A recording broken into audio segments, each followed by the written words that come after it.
Bore da, croeso Irish Rep. I'm Harrison Tipping, I'm from Wrexham, and I've just finished The Honey Trap at the Irish Repertory Theatre in my off-Broadway debut.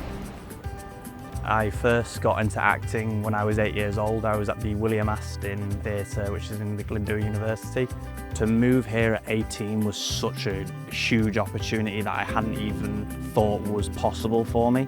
To be 26 now and finish my off-Broadway debut at the Irish Rep, I'm literally getting goosebumps about it now. To reflect on being in the theatre at the likes of the Glasgow or even in Brimbo Cricket Club and performing for all the locals there, to think that I've come all this way and I've just done 100 performances at the Irish Rep and had over 15,000 people watch my work and had some really lovely and mind-blowing reviews on the work.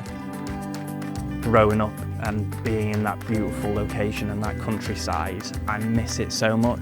So when I'm in America and I'm in this intense city like New York, I feel like I bring it with me, and there's a calming presence of that internally inside of me. I feel like every time I step onto a stage or I step onto a set, I bring that world with me. I just feel like I'm being drawn to back home and my friends and family and the people who I love. That's who I do it for.